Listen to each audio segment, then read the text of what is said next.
Chapter 7. My first half at Salem House. School began in earnest the next day.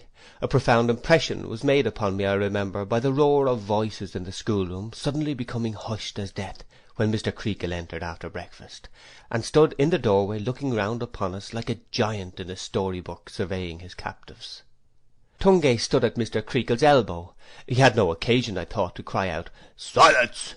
so ferociously, for the boys were all struck speechless and motionless. Mr. Creakle was seen to speak, and Tungay was heard to this effect: "Now, boys, this is a new half. Take care what you're about this new half. Come up fresh to the lessons, I advise you, for I come up fresh to the punishment. I won't flinch. It will be of no use your rubbing yourselves. You won't rub out the marks that I shall give you. Now get to work, every boy."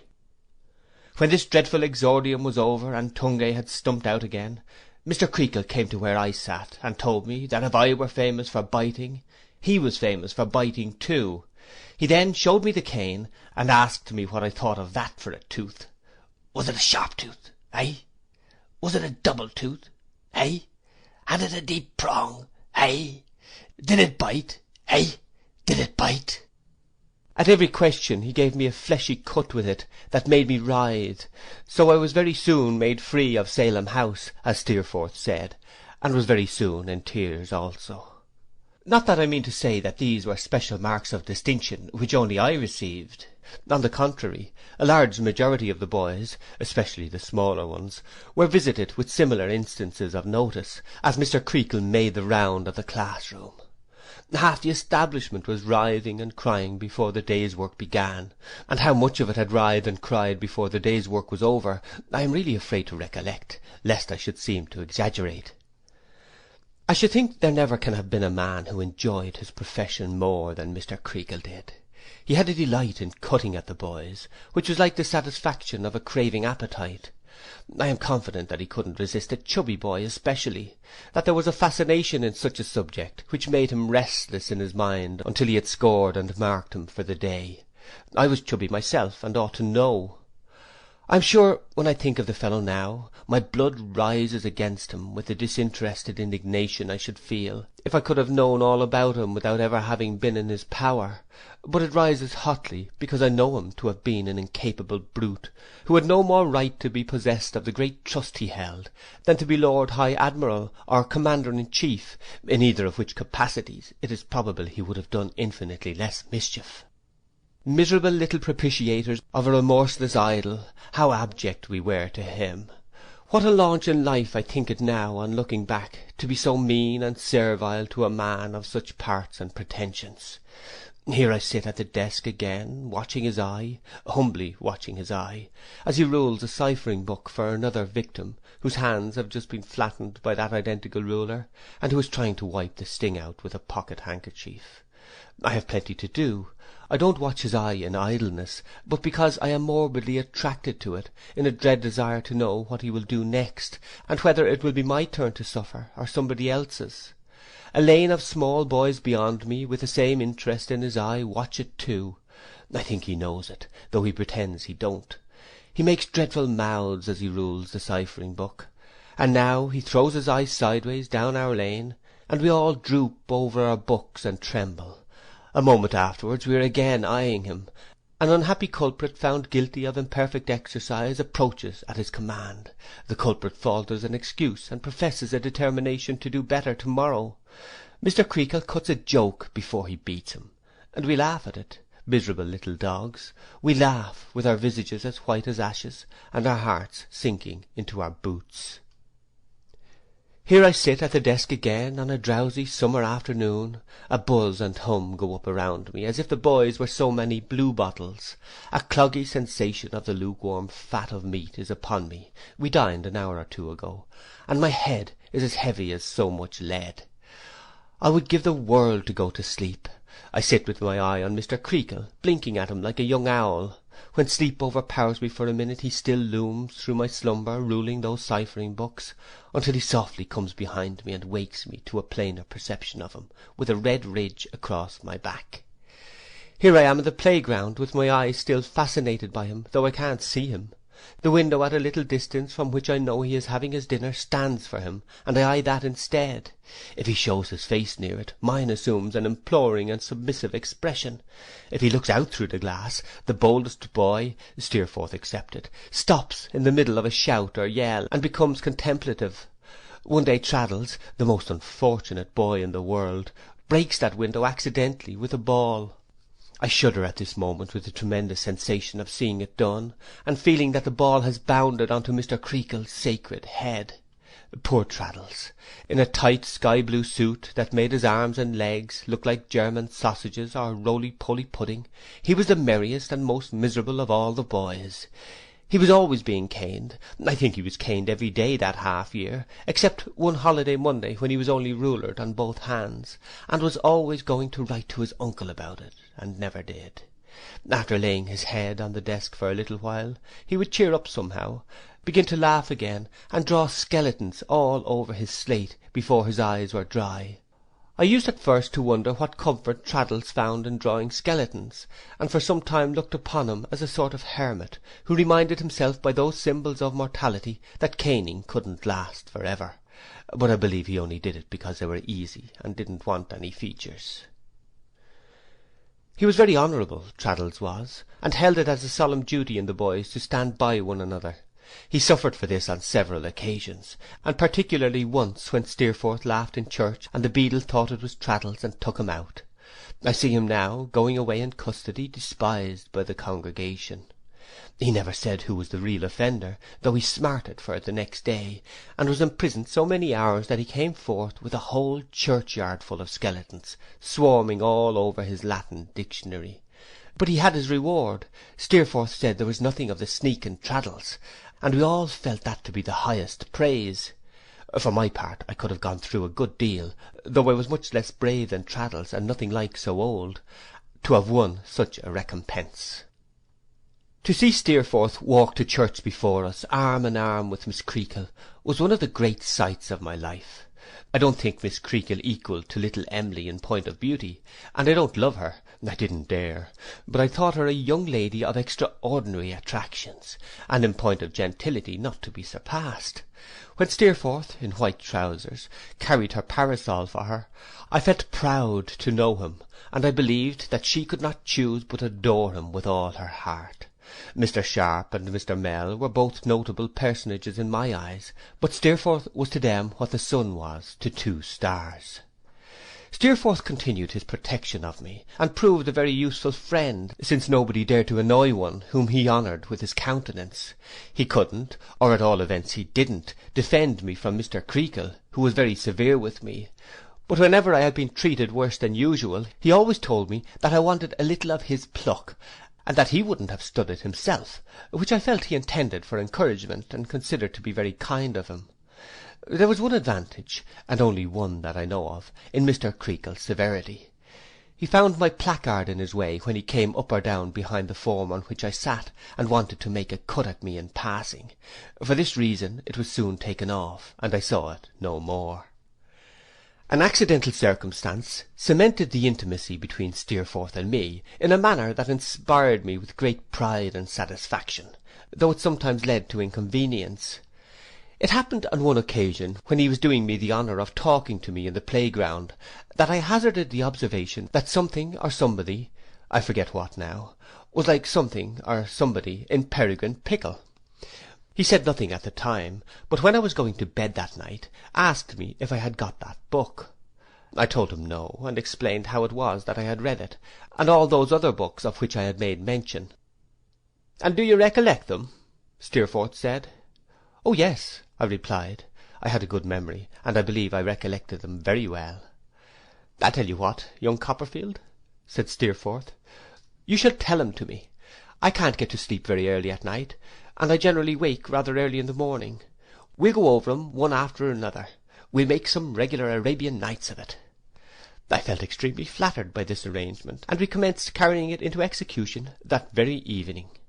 What ravages I committed on my favourite authors in the course of my interpretation of them, I am not in a condition to say, and should be very unwilling to know, but I had a profound faith in them, and I had, to the best of my belief, a simple, earnest manner of narrating what I did narrate, and these qualities went a long way.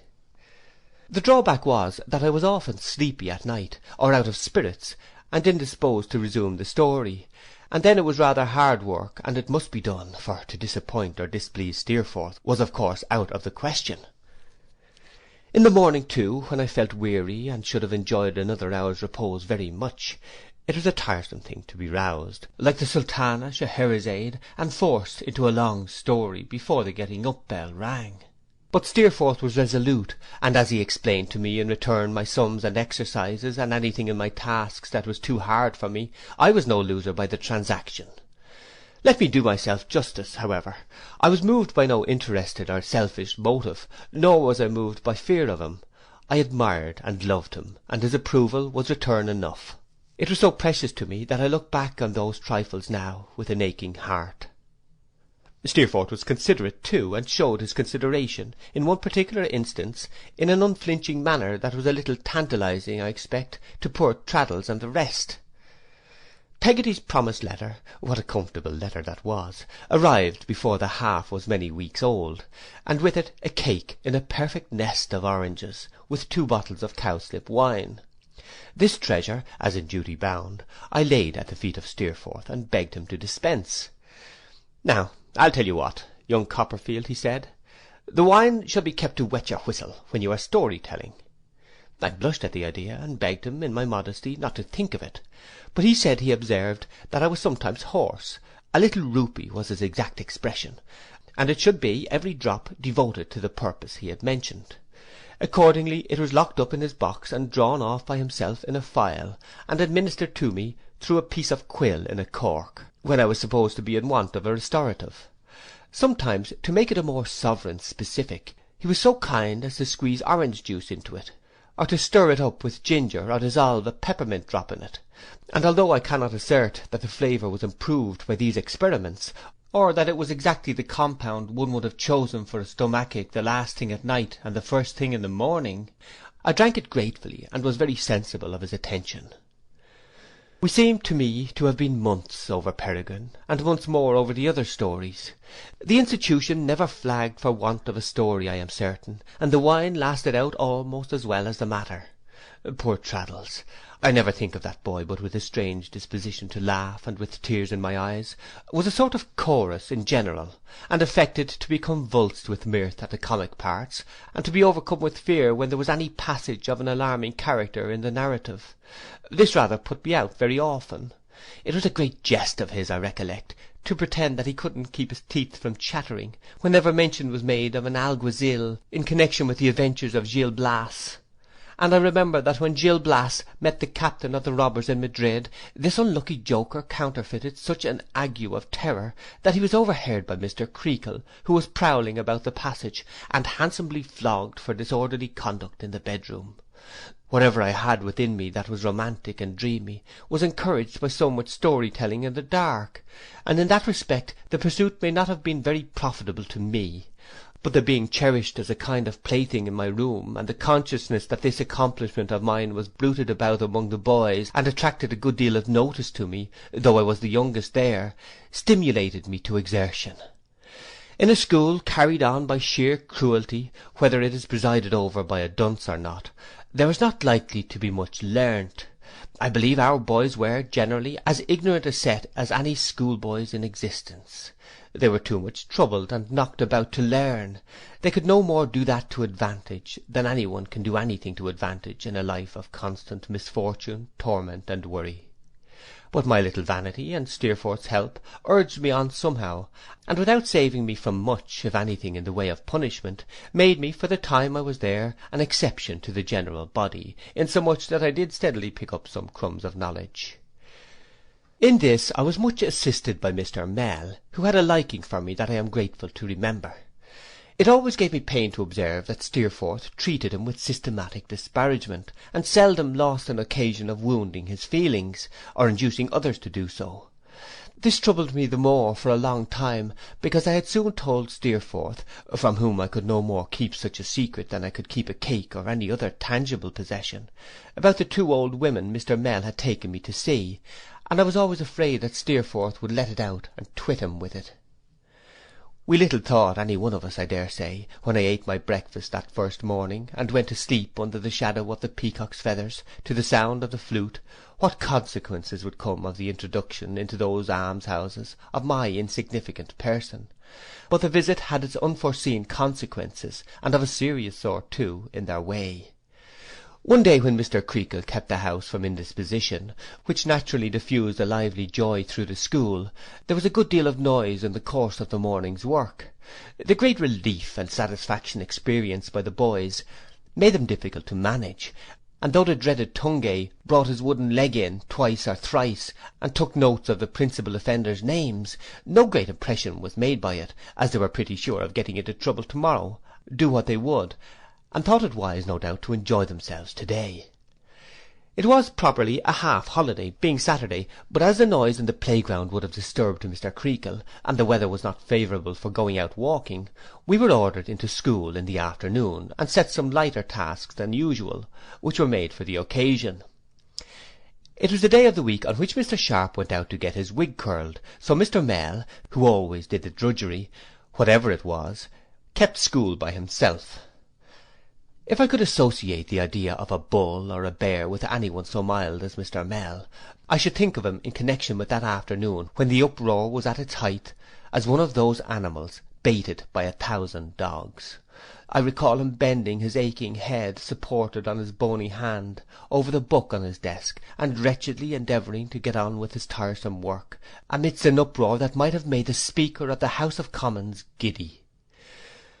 Boys started in and out of their places, playing at puss in the corner with the other boys. There were laughing boys, singing boys, talking boys, dancing boys, howling boys. Boys shuffled with their feet. Boys whirled about him, grinning, making faces, mimicking him behind his back, and before his eyes, mimicking his poverty, his boots, his coat, his mother, everything belonging to him that they should have had consideration for. "Silence!" cried Mr. Mell, suddenly rising up and striking his desk with the book. "What does this mean? It's impossible to bear it. It's maddening. How can you do it to me, boys?" It was my book that he struck his desk with, and as I stood beside him, following his eye as it glanced round the room, I saw the boys all stop, some suddenly surprised, some half afraid, some sorry, perhaps. Steerforth's place was at the bottom of the school, at the opposite end of the long room. He was lounging with his back against the wall, and his hands in his pockets, and looked at Mr. Mell with his mouth shut up, as if he were whistling, when Mr. Mell looked at him. "Silence, Mr. Steerforth," said Mr. Mell. "Silence yourself," said Steerforth, turning red. "Whom are you talking to?" "Sit down," said Mr. Mell. "Sit down yourself," said Steerforth, "and mind your business." There was a titter and some applause, but Mr. Mell was so white that silence immediately succeeded, and one boy who had darted out behind him to imitate his mother again changed his mind, and pretended to want a pen mended. "If you think, Steerforth," said Mr. Mell, "that I am not acquainted with the power you can establish over any mind here," and he laid his hand, without considering what he did, as I supposed, upon my head, "or that I have not observed you within a few minutes using your juniors to every sort of outrage against me, you are mistaken." "I don't give myself the trouble of thinking at all about you," said Steerforth coolly, "so I'm not mistaken, as it happens." "And when you make use of your position of favouritism here, sir," pursued Mr. Mell, with his lips trembling very much, "to insult a gentleman—" "What? Where is he?" said Steerforth. Here somebody cried out, "Shame, J. Steerforth! Too bad!" It was Traddles, whom Mr. Mell instantly discomfited by bidding him to hold his tongue. "To insult one who is not fortunate in life, sir, and who never gave you the least offence, and the many reasons for not insulting whom you were old enough and wise enough to understand," said Mr. Mell, with his lips trembling more and more. "You commit a mean and base action. You can sit down or stand up as you please, sir. Copperfield, go on." "Young Copperfield," said Steerforth, coming forward up the room, "stop a bit. I tell you what, Mr. Mell, once for all, When you take the liberty of calling me mean or base or anything of that sort, you are an impudent beggar. You were always a beggar, you know, but when you do that, you are an impudent beggar.' I am not clear whether he was going to strike Mr. Mell, or Mr. Mell was going to strike him, or there was any such intention on either side. I saw a rigidity come upon the whole school, as if they had been turned into stone, and found Mr. Creakle in the midst of us, with Tungay at his side, and Mrs. and Miss Creakle looking in at the door as if they were frightened. Mr. Mell, with his elbows on his desk and his face in his hands, sat for some moments quite still. 'Mr. Mell,' said Mr. Creakle, shaking him by the arm, and his whisper was so audible now that Tungay felt it unnecessary to repeat his words. 'You have not forgotten yourself, I hope?' 'No, sir, no,' returned the master, showing his face and shaking his head, and rubbing his hands in great agitation. 'No, sir, no, I have remembered myself. No, Mr. Creakle, I have not forgotten myself. I have remembered myself, sir. I could wish you had remembered me a little sooner, Mr. Creakle. It would have been more kind, sir, more just, sir. It would have saved me something, sir.' Mr. Creakle looked hard at Mr. Mell, put his hand on Tungay's shoulder, and got his feet upon the form close by, and sat upon the desk. After still looking hard at Mr. Mell from his throne, as he shook his head and rubbed his hands, he remained in the same state of agitation. Mr. Creakle turned to Steerforth and said, 'Now, sir, as he don't condescend to tell me, what is this?' Steerforth evaded the question for a little while, looking in scorn and anger on his opponent and remaining silent. I could not help thinking, even in that interval, I remember, what a noble fellow he was in appearance, and how homely and plain Mr. Mell looked opposed to him. 'What did he mean by talking about favourites, then?' said Steerforth at length. 'Favourites!' repeated Mr. Creakle, with the veins in his forehead swelling quickly. 'Who talked about favourites?' 'He did,' said Steerforth. 'And pray, what did you mean by that, sir?' demanded Creakle, turning angrily on his assistant. 'I meant, Mr. Creakle,' he returned in a low voice, 'as I said, that no pupil had a right to avail himself of his position of favouritism to degrade me.' 'To degrade you?' said Mr. Creakle. 'My stars! But give me leave to ask you, Mr. What's your name?' And here Mr. Creakle folded his arms, cane and all, upon his chest, and made such a knot with his brows that his little eyes were hardly visible below them. 'Whether, when you talk about favourites, you showed proper respect to me.' 'To me, sir,' said Mr. Creakle, darting his head at him suddenly, and drawing it back again, 'the principal of this establishment, and your employer.' 'It was not judicious, sir, I am willing to admit,' said Mr. Mell. 'I should not have done so, if I had been cool.' Here Steerforth struck in. 'Then he said I was mean, and then he said I was base, and then I called him a beggar. If I had been cool, perhaps I shouldn't have called him a beggar, but I did, and I am ready to take the consequences of it.' Without considering, perhaps, whether there were any consequences to be taken, I felt quite in a glow at this gallant speech. It made an impression on the boys too, for there was a low stir among them, though no one spoke a word. 'I am surprised, Steerforth, although your candour does you honour,' said Mr. Creakle. 'Does you honour, certainly. I am surprised, Steerforth, I must say, that you should attach any such epithet to any person employed and paid at Salem, sir.' Steerforth gave a short laugh. 'That's not an answer, sir,' said Mr. Creakle, 'to my remark. I expect more than that from you, Steerforth.' If Mr. Mell looked homely in my eyes before the handsome boy, it would be quite impossible to say how homely Mr. Creakle looked. 'Let him deny it,' said Steerforth. 'Deny that he is a beggar, Steerforth?' cried Mr. Creakle. 'Why, where does he go a-begging?' 'If he is not a beggar himself, his near relation's one,' said Steerforth. 'It's all the same.' He glanced at me, and Mr. Mell's hand gently patted me upon the shoulder. I looked up with a flush upon my face and remorse in my heart, but Mr. Mell's eyes were fixed on Steerforth. He continued to pat me kindly on the shoulder, but he looked at him. 'Since you expect me, Mr. Creakle, to justify myself,' said Steerforth, 'and to say what I mean, what I have to say is, that his mother lives on charity in an almshouse.' Mr. Mell still looked at him, and still patted me kindly on the shoulder, and said to himself in a whisper, if I heard right, "Yes, I thought so." Mr. Creakle turned to his assistant with a severe frown and laboured politeness. "Now, do you hear what this gentleman says, Mr. Mell? Have the goodness, if you please, to set him right before the assembled school." "He is right, sir, without correction," returned Mr. Mell in the midst of a dead silence. "What he has said is true." "Be so good as to declare publicly, will you," said Mr. Creakle, putting his head on one side and rolling his eyes round the school, "whether it ever came to my knowledge until this moment?" "I believe not directly," he returned. "Why, you know not," said Mr. Creakle.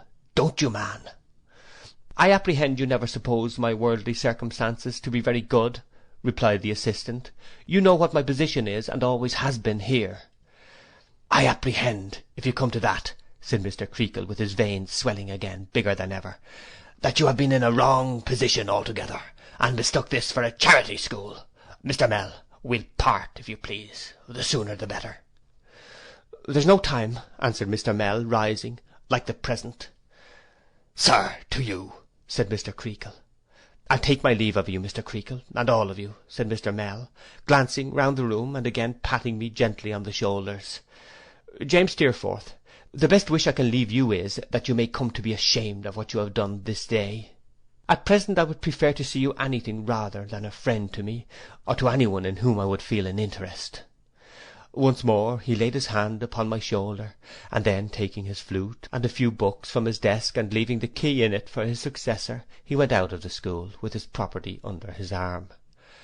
Mr. Creakle then made a speech through Tungay, in which he thanked Steerforth for asserting, though perhaps too warmly, the independence and respectability of Salem House, and which he wound up by shaking hands with Steerforth, while we gave 3 cheers. I did not quite know what for, but I supposed for Steerforth, and so joined in them ardently, though I felt miserable. Mr. Creakle then caned Tommy Traddles for being discovered in tears instead of cheers, on account of Mr. Mell's departure, and went back to his sofa or his bed, or wherever he had come from. We were left to ourselves now, and looked very blank, I recollect, on one another. For myself, I felt so much self-reproach and contrition for my part in what had happened, and nothing would have enabled me to keep back my tears but the fear that Steerforth, who often looked at me, I saw, might think it unfriendly, or I should rather say, considering our relative ages, and the feeling with which I regarded him, undutiful, if I showed the emotion which distressed me. He was very angry with Traddles, and said he was glad he had caught it. Poor Traddles, who had passed that stage of lying with his head upon the desk, and was relieving himself as usual with a burst of skeletons, said he didn't care. Mr. Mell was ill-used. "Who has ill-used him, you girl?" said Steerforth. "Why, you have," returned Traddles. "What have I done?" said Steerforth. "What have you done?" retorted Traddles. "Hurt his feelings, and lost him his situation." "His feelings!" repeated Steerforth disdainfully. "His feelings will soon get the better of it, I'll be bound. His feelings are not like yours, Miss Traddles. And as to his situation, which was a precious one, wasn't it? Do you suppose I am not going to write home and take care that he gets some money? Polly!" We thought this intention very noble in Steerforth, whose mother was a widow and rich, and would do almost anything, it was said, that he asked her. We were all extremely glad to see Traddles so put down, and exalted Steerforth to the skies, especially when he told us, as he condescended to do, that what he had been done expressly for us, and for our cause, and that he had conferred a great boon upon us by unselfishly doing it. But I must say that when I was going on with the story in the dark that night, Mr. Mell's old flute seemed more than once to sound mournfully in my ears, and that when at last Steerforth was tired, and I lay down in my bed, I fancied it playing so sorrowfully somewhere that I was quite wretched. I soon forgot him in the contemplation of Steerforth, who, in an easy amateur way, and without any book, he seemed to me to know everything by heart, took some of the classes until a new master was found. The new master came from a grammar school, and before he entered on his duties, dined in the parlour one day, to be introduced to Steerforth. Steerforth approved of him highly, and told us he was a brick. Without exactly understanding what learned distinction was meant by this, I respected him greatly for it, and had no doubt whatever of his superior knowledge. Though he never took the pains with me, not that I was anybody, that Mr. Mell had taken. There was only one other event in this half year out of the daily school life that made an impression upon me which still survives. It survives for many reasons. One afternoon, when we were all harassed into a state of dire confusion, and Mr. Creakle was laying about him dreadfully, Tungay came in and called out in his usual strong way, "Visitors for Copperfield!" A few words were interchanged between him and Mr. Creakle as who the visitors were and what room they were to be shown into, and then I, who had, according to custom, stood up on the announcement being made, and felt quite faint with astonishment, was told to go by the back stairs and to get a clean frill on, before I repaired to the dining room. These orders obeyed, in such a flutter and hurry of my young spirits as I had never known before, and when I got to the parlour door, and the thought came into my head that it might be my mother, I had only thought of Mr. or Miss Murdstone until then, I drew back my hand from the lock and stopped to have a sob before I went in. At first I saw nobody, but feeling a pressure against the door, I looked round it, and there, to my amazement, were Mr. Peggotty and Ham, ducking at me with their hats, and squeezing one another against the wall. I could not help laughing, but it was much more in the pleasure of seeing them than at the appearance they made. We shook hands in a very cordial way, and I laughed and laughed until I pulled out my pocket handkerchief and wiped my eyes. Mr. Peggotty, who never shut up his mouth once I remember during the visit, showed great concern when he saw me do this, and nudged Ham to say something. "Cheer up, Master Davy bore," said Ham in his simpering way. "Why, how you've growed!" "Am I grown?" I said, drying my eyes. I was not crying at anything in particular that I know of, but somehow it made me cry to see old friends. "Growed, Master Davy bore? Ain't he growed?" said Ham. "Ain't he growed?" said Mr. Peggotty. They made me laugh again by laughing at each other, and then we all three laughed until I was in danger of crying again. "Do you know how mamma is, Mr. Peggotty?" I said, "and how my dear, dear old Peggotty is?" "Uncommon," said Mr. Peggotty. "And little Emily and Mrs. Gummidge?" "Uncommon," said Mr. Peggotty. There was a silence. Mr. Peggotty, to relieve it, took 2 prodigious lobsters and an enormous crab and a large canvas bag of shrimps out of his pockets, and piled them up in Ham's arms. "You see," said Mr. Peggotty, "knowing as you were partial to a little relish with your wittles when you was along with us, we took the liberty. The old Martha biled them, she did. Mrs. Gummidge biled them. Yes," said Mr. Peggotty slowly, who I thought appeared to stick to the subject on account of having no other subject ready. "Mrs. Gummidge, I do assure you, she biled them." I expressed my thanks, and Mr. Peggotty, after looking at Ham, who stood looking sheepishly over the shellfish, without making any attempt to help him, said, "We come, you see, the wind and tide making in our favour, in one of our Yarmouth lugs to Gravesend. My sister wrote to me the name of this here place, and wrote to me as if I ever chanced to come to Gravesend, I was to come over and inquire for Master Davy, and to give her duty, humbly wishing him well and reporting of the family, as they were uncommon to be sure. Little Emily, you see, she'll write to my sister when I go back, as I see you, and as you is similarly uncommon, and so we make it quite a merry-go-rounder." I was obliged to consider a little before I understood what Mr. Peggotty meant by this figure, expressive of a complete circle of intelligence. I then thanked him heartily, and said with a consciousness of reddening that I supposed little Emily was altered too, since we used to pick up shells and pebbles on the beach. "Oh, she's getting to be a woman, that's what she's getting to be," said Mr. Peggotty. "Ask him." He meant Ham, who beamed with delight and assent over the bag of shrimps. "Her pretty face," said Mr. Peggotty, with his own shining like a light. "Her learning," said Ham. "Her writing," said Mr. Peggotty. "Why, it's as black as jet, and so large it is, you might see it anywheres." It was perfectly delightful to behold with what enthusiasm Mr. Peggotty became inspired when he thought of his little favourite. He stands before me again, his bluff, hairy face irradiating with a joyful love and pride for which I can find no description. His honest eyes fire up and sparkle as if their depths were stirred by something bright. His broad chest heaves with pleasure, his strong, loose hands clench themselves in his earnestness, and he emphasises what he says with a right arm that shows, in my pigmy view, like a sledge-hammer. Ham was quite as earnest as he.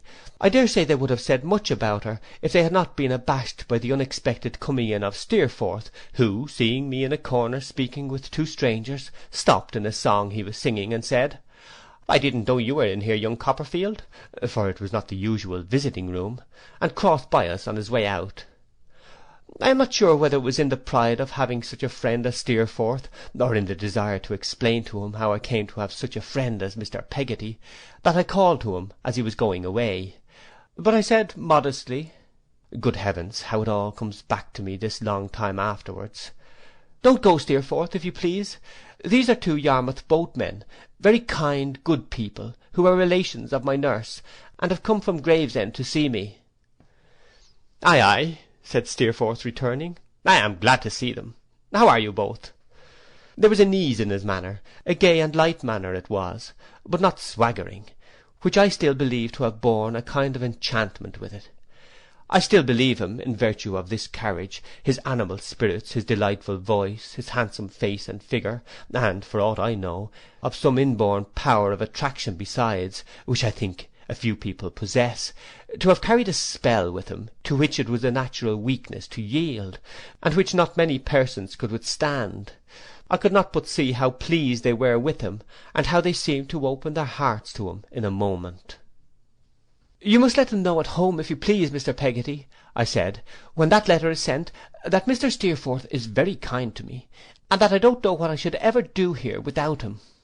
"Nonsense," said Steerforth, laughing. "You mustn't tell them anything of the sort." "And if Mr. Steerforth ever comes into Norfolk or Suffolk, Mr. Peggotty," I said, "while I am there, you may depend upon it that I shall bring him to Yarmouth, and if he will let me, to see your house. You never saw such a good house, Steerforth. It's made out of a boat." "Made out of a boat, is it?" said Steerforth. "It's the right sort of a house for such a thorough-built boatman." "So 'tis, sir, so 'tis, sir," said Ham, grinning. "You're right, young gentleman. Master Davy bought gentleman's right. A thorough-built boatman. So that's what he is too." Mr. Peggotty was no less pleased than his nephew, though his modesty forbade him to claim personal compliments so vociferously. "Well, sir," he said, bowing and chuckling, and tucking in the ends of his neckerchief at his breast, "I thank ye, sir, I thank ye. I do my endeavours in my line of life, sir." "The best of men can do no more, Mr. Peggotty," said Steerforth. He had got his name already. "I'll pound it, it's what you do yourself, sir," said Mr. Peggotty, shaking his head, "and what you do well, right well. I thank ye, sir. I'm obleeged to ye, sir, for your welcome manner of me. I'm rough, sir, but I'm ready. Leastways, I hope I'm ready, you understand. My house ain't much for to see, but it's heartily at your service if ever you should come along with Master Davy to see it. I'm a regular dodman, I am," said Mr. Peggotty, by which he meant snail, and this was an allusion to his being so slow to go, for he had attempted to go after every sentence, and had somehow or other come back again. "But I wish you both well, and I wish you happy." Ham echoed his sentiment, and we parted with him in the heartiest manner. I was almost tempted that evening to tell Steerforth about pretty little Emily, but I was too timid of mentioning her name, and too afraid of his laughing at me. I remember that I thought a good deal, and in an uneasy sort of way, about Mr. Peggotty having said that she was getting on to be a woman, but I decided that it was nonsense. We transported the shellfish, or the relish as Mr. Peggotty had modestly called it, up into our bedroom unobserved, and made a great supper that evening. But Traddles couldn't get happily out of it. He was too unfortunate even to come through a supper like anybody else. He was taken ill in the night, quite prostrate he was, in consequence of crab, and after being drugged with black draughts and blue pills, to an extent which Demple, whose father was a doctor, said was enough to undermine a horse's constitution, received a caning and 6 chapters of Greek Testament for refusing to confess. The rest of the half-year is a jumble in my recollection of the daily strife and struggle of our lives, of the waning summer and the changing season, of the frosty mornings when we were wrung out of bed, and the cold, cold smell of the dark nights when we were wrung into bed again, of the evening schoolroom dimly lighted and indifferently warmed, and the morning schoolroom, which was nothing but a great shivering machine, of the alteration of boiled beef with roast beef, and boiled mutton with roast mutton, of clods of bread and butter, dog-eared lesson-books, cracked slates, tear-blotted copy-books, canings, rulerings, hair-cuttings, rainy Sundays, suet puddings, and a dirty atmosphere of ink surrounding all. I well remember, though, how the distant idea of the holidays, after seeming for an immense time to be a stationary speck, began to come towards us and to grow and grow; how from counting months we came to weeks, and then to days, and how I then began to be afraid that I should not be sent for, and when I learned from Steerforth that I had been sent for and was certainly to go home, had dim forebodings that I might break my leg first; how the breaking up day had changed its place fast, at last from the week after next to next week, this week, the day after tomorrow, tomorrow, today, tonight, when I was inside the Yarmouth mail and going home. I had many a broken sleep inside the Yarmouth mail, and many an incoherent dream of all these things, but when I awoke at intervals, the ground outside the window was not the playground of Salem House, and the sound in my ears was not the sound of Mr. Creakle giving it to Traddles, but the sound of the coachman touching up the horses.